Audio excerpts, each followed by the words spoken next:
Boa tarde, queridos irmãos e irmãs. É sempre com muito carinho que nós adentramos a casa de Francisco. É sempre com muita alegria que nós recebemos o convite para vir aqui falar sobre a nossa doutrina. E hoje, ao adentrar aqui, nós sentimos essa energia vibrante desse salão. Sentimos o quanto a espiritualidade está trabalhando neste momento, cada um de nós, nas nossas necessidades. Que nós possamos, então, poder absorver tudo isso que consta. Que nós possamos absorver toda essa energia que circunda aqui nesse salão.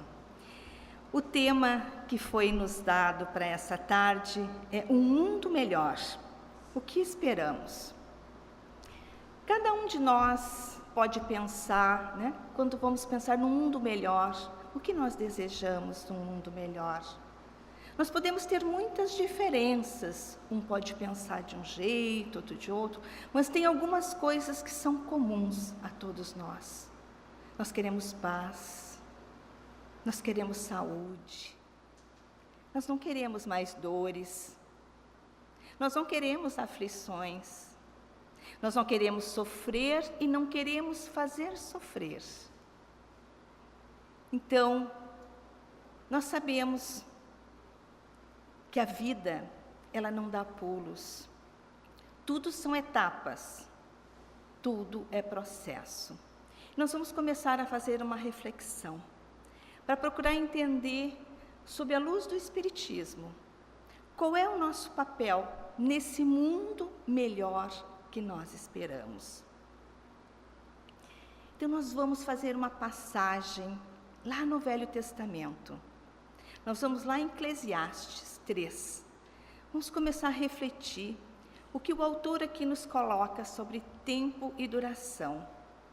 Ele inicia dizendo assim: há um tempo para tudo, e um tempo para todo o propósito debaixo do céu.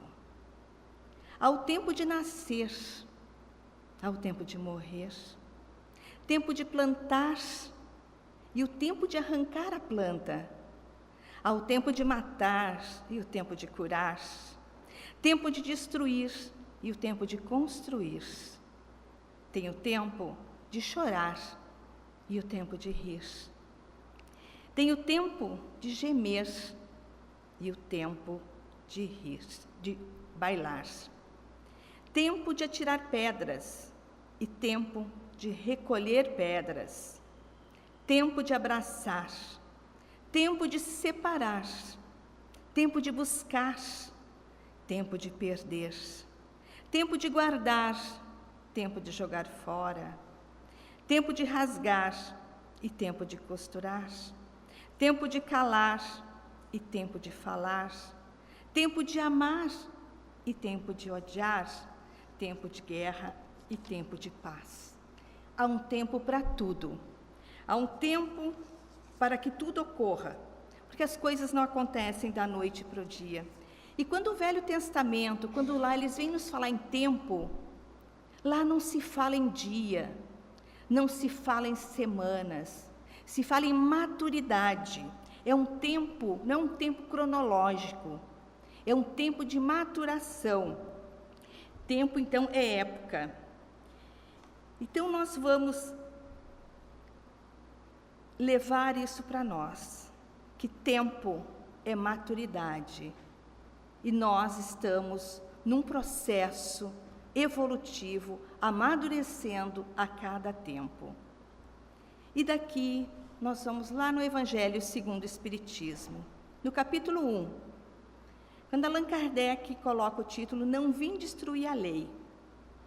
Ele nos traz 3 revelações: Moisés, Jesus e Espiritismo. Aqui nós podemos dizer que ele nos traz 3 tempos, 3 amadurecimentos, 3 épocas. Não é 3 meses, 3 anos, não é um século. 3 momentos diferentes. Vem nos trazer o tempo de Moisés, o tempo onde se colocava o Deus de uma forma. Temos o tempo em que Jesus veio e nos explicou muito daquelas coisas. E o Espiritismo, que veio nos esclarecer. Então, nós temos 3 tempos aqui. Moisés, ali no capítulo 1, Allan Kardec nos coloca assim: as leis mosaicas propriamente ditas revestiam, pois, um caráter essencialmente transitório. Aqui Moisés nos traz um Deus terreno, um Deus de troca, porque naquele momento, aquele povo, seja nós que já estivéssemos lá naquela época, era um povo que ainda não conseguia pensar nas coisas divinas, na essência. Então, esse Deus que Moisés apresentava era um Deus terreno, era um Deus que legislava, um Deus que fazia leis. As leis, então ele veio dizer: o nosso reino não é a terra, o reino não é isso que nós estamos vendo. O que eu venho lhes trazer é mais do que isso. Ele veio nos esclarecer, veio nos falar da vida futura. Ele nos disse: meu reino não é deste mundo. Lá no capítulo 2 do Evangelho segundo o Espiritismo. Vem nesse momento onde o povo, onde os seres, onde os espíritos estão mais amadurecidos, onde eles já estão num outro tempo, um tempo de compreender que não é mais um Deus apenas terreno, que te compensa pelas coisas boas que tu faz, que te pune, te tirando as questões materiais. Não é esse Deus mais que Jesus nos apresenta, mas é um Deus que nos mostra a vida futura. Lá no capítulo 3 do Evangelho segundo o Espiritismo, há muitas moradas na casa do meu Pai. Jesus vem nos esclarecer que a casa do Pai é o universo. Essa é a casa do Pai. As diferentes moradas são os mundos que circulam no espaço infinito e oferece aos espíritos que neles encarnam moradas correspondentes ao adiantamento dos mesmos espíritos. Então, Jesus vem dizer: o reino, o nosso mundo, a nossa casa, não é essa. Eu venho lhes dizer que há muitas moradas na casa do meu Pai, onde nós vamos estar lá nos hospedando, nós vamos estar lá como viajores do universo que somos, de acordo com o adiantamento moral de cada um de nós. Isso Jesus começa a trazer aí, num outro tempo, num outro momento, as coisas do Espírito. Jesus nos diz lá em João, capítulo 16, versículo 12: tenho ainda muito que vos dizer, mas não podeis agora suportar. Ele vem e nos fala. Ele nos diz que o reino dele não é deste mundo, mas que ele não poderia falar mais do que isso, porque o povo daquele momento, as pessoas que estavam encarnadas ali, aqueles espíritos encarnados, ainda não conseguiriam entender na essência o que ele precisava dizer. Então ele disse: tenho ainda muito a vos dizer, mas não podeis agora suportar. Outro tempo, outro momento. E aí, ele diz lá em João capítulo 16, versículo 13: quando vier o Espírito da verdade, ele vos guiará na verdade plena, pois não falará de si mesmo, mas dirá tudo o que tiver ouvido e vos anunciará as coisas futuras. Ele disse: mandarei o Espírito da verdade.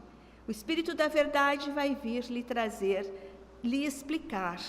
Ele veio nos dizer: o Espírito da verdade seria o Consolador prometido, que ele não viria falar de si, não seria um homem, não seria uma pessoa que iria reencarnar para vir nos falar e explicar essas verdades, mas sim, eles irão dizer tudo o que tivesse ouvido e anunciariam as coisas futuras. Então, vem o Espiritismo no momento em que Emmanuel, no Caminho da Luz, ele diz que o Espiritismo veio na hora psicológica, outro tempo, outro momento, diferente de Moisés, quando a gente só entendia as coisas da terra.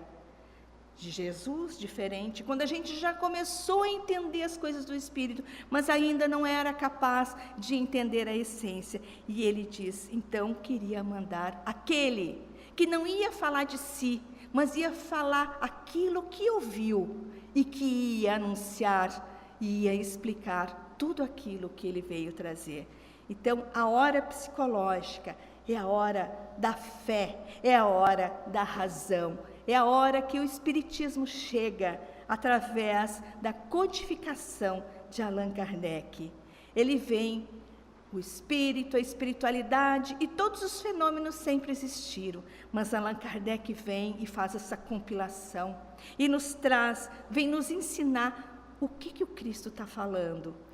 No Livro dos Espíritos, no Evangelho segundo o Espiritismo, na Gênesis, no Céu e Inferno, no Livro dos Médiuns, Pentateuco de Allan Kardec. Então ele veio aqui nos preparar o mundo melhor que esperamos, o mundo melhor que queremos. Ele vem nos explicar como que nós vamos fazer isso, qual é o nosso papel neste mundo, tudo isso que nós queremos, não sentir as dores do corpo, sentir paz, conseguir olhar o mundo, não ter medo de abrir a porta da nossa casa para nossos irmãos, não olhar na rua os nossos irmãos de caminhada e temê-los. Então vem o Consolador, vem o Espiritismo neste momento em que Allan Kardec codifica, vem nos explicar, vem nos trazer aquilo que o Cristo não conseguiu falar naquele momento, porque nós não iríamos conseguir suportar. Aí nós vamos dar um pulinho lá na questão 799 do Livro dos Espíritos, onde Allan Kardec ele pergunta assim para os espíritos, de que maneira pode o Espiritismo contribuir para o progresso? Como? Como que esse Espírito da Verdade, esse que viria para nos explicar, para dizer tudo o que ouviu e nos anunciar as verdades, de que maneira o Espiritismo, então, ele pode contribuir para o progresso, para melhorar o mundo que nós queremos?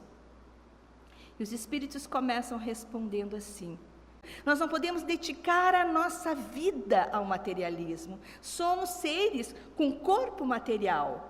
Precisamos de um lar material. Essas paredes são materiais, sim, nós precisamos.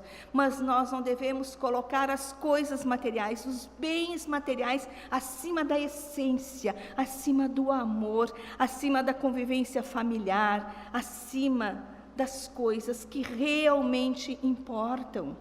Então, destruindo o materialismo. O Espiritismo vem nos explicar isso, que nós não devemos colocar as coisas materiais em primeiro lugar, antes dos nossos amores, antes dos nossos afetos.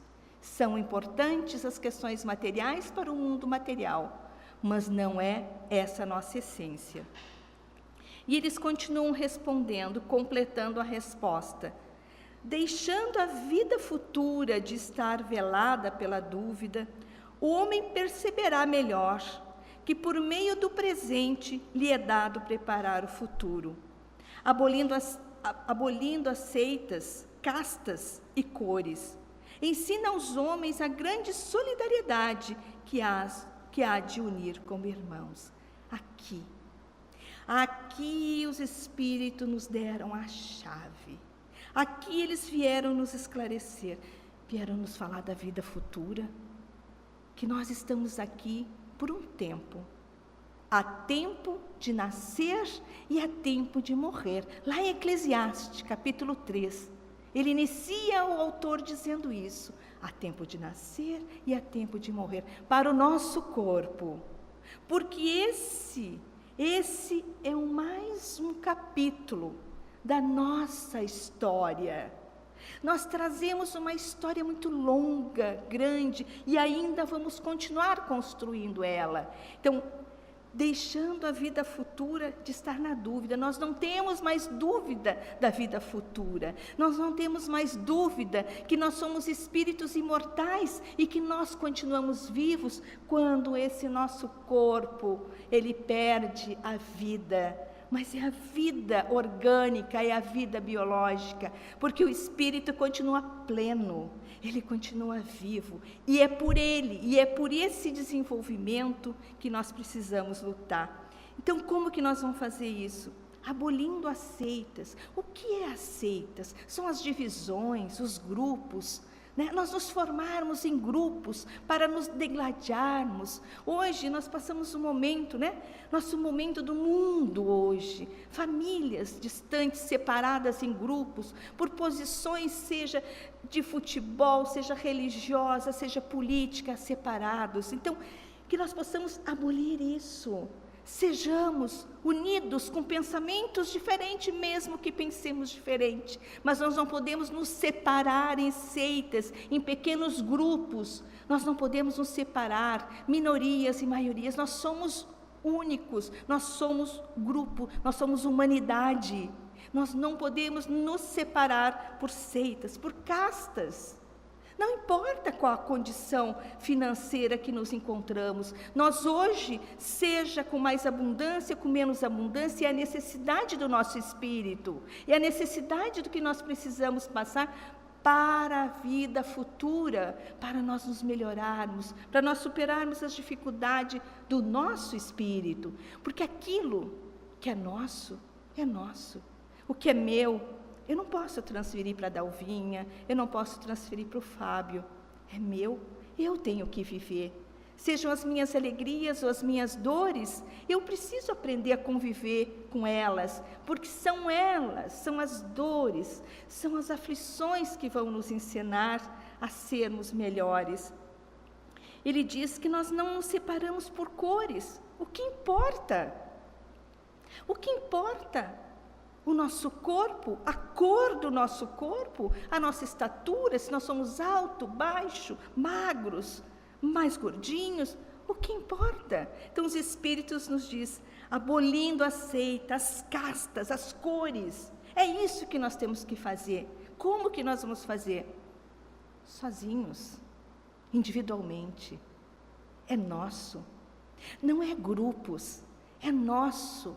Nós refletirmos o que nós trazemos conosco ainda para nós tirarmos. Será que nós estamos nos dividindo em seitas? Será que nós estamos nos dividindo em castas? Será que nós estamos fazendo alguma objeção a cores?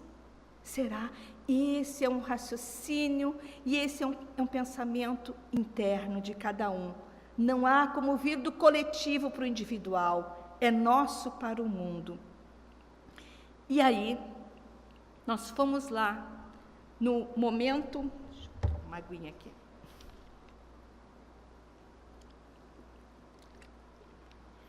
No momento espírita, eu encontrei um texto que vem assim corroborar com a nossa reflexão, para esse mundo melhor que nós queremos. Ele começa assim: no túmulo de um bispo anglicano, que está na cripta da abadia em Westminster, na Praça do Parlamento, em Londres, pode-se ler o seguinte. Então, lá no túmulo de um bispo anglicano, tem um escrito que ele deixou pouco antes de desencarnar, que ele diz assim: quando eu era jovem, livre, e minha imaginação não tinha limites, eu sonhava em mudar o mundo. À medida que me tornei mais velho e mais sábio, descobri que o mundo não ia mudar. Reduzi então meu campo de visão e resolvi mudar apenas o meu país. Mas acabei achando que isso teria sido capaz, ali cortou um pouco, de mudar o mundo. Então ele vem nos dizer, nós queremos muitas vezes mudar o mundo, nós queremos mudar o país, nós queremos mudar tudo, mas nós esquecemos que a mudança tem que partir de nós. Nós é que devemos mudar. Se eu critico as coisas que não estão boas, eu devo olhar para dentro de mim e perguntar: será que eu faço diferente disso que eu critico? Então eu devo parar e analisar a mim mesmo. E pelo meu exemplo, pelas coisas que eu vou conseguir mudar, eu vou conseguir mostrar para a minha família o que são as coisas certas. A minha família encorajada, como ele diz, poderá mudar o país, poderá mudar o mundo. Então a mudança, o mundo melhor que eu quero, que vocês querem, que nós queremos, depende única e exclusivamente de nós, cada um de nós. Cada um de nós tem família. Das nossas famílias vão sair aqueles que vão governar os estados, os municípios, o mundo. É das famílias. Então é dentro da nossa família que nós vamos, através do nosso exemplo, fazer a mudança do mundo.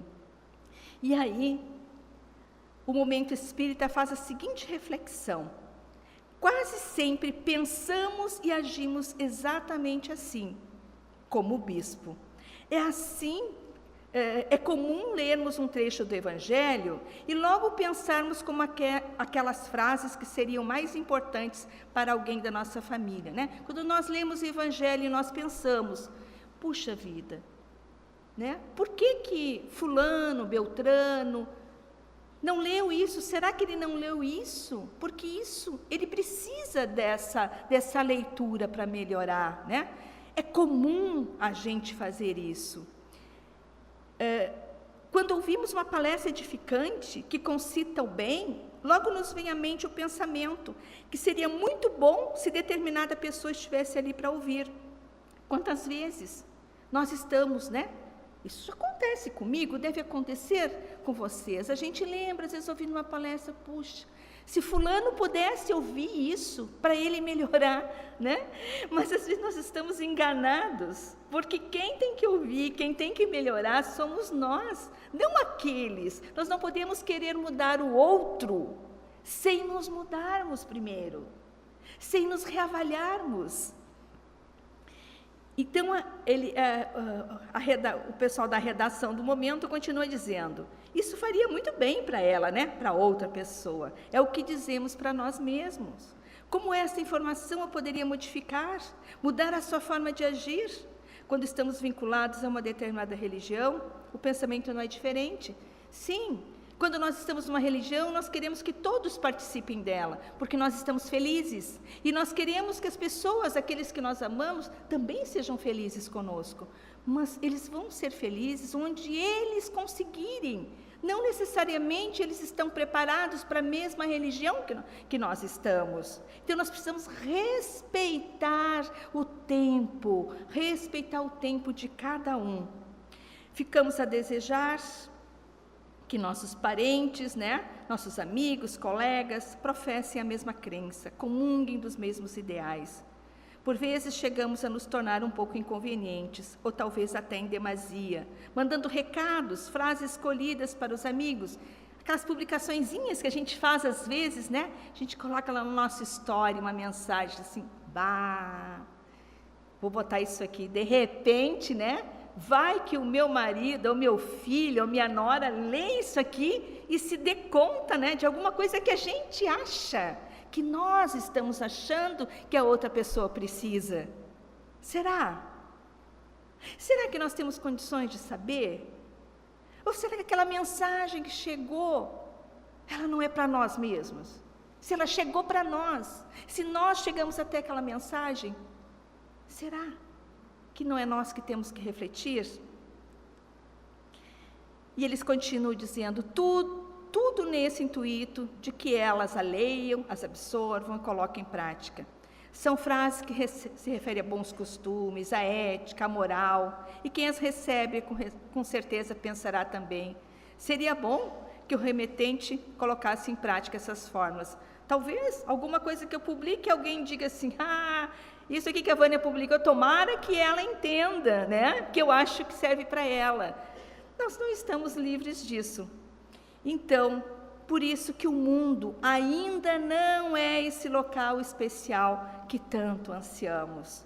Um oásis de compreensão, com aragens de paz e fontes constantes de fraternidade. Porque cada um de nós deseja, pensa, anseia por mudar o outro, por fazer que o outro se revista de compreensão e de polidez. Contudo, o guia da humanidade estabeleceu que cada um deve dar conta de sua própria administração, a administração da sua vida, dos seus deveres, da sua missão. O mundo é a somatória de todos nós, das ações de todos os homens. Então, este mundo que nós queremos, esse mundo melhor que nós desejamos, que nós esperamos, ele depende única e exclusivamente de nós. É a ação de cada um de nós, cada um de nós junto. Nós todos juntos, mudando, nós vamos conseguir fazer a mudança do mundo. Nós não podemos ficar esperando que o mundo mude. O mundo é feito de quem? De todos nós. Nós fazemos parte, somos integrantes. Se cada um esperar a mudança, o que é que nós estamos fazendo?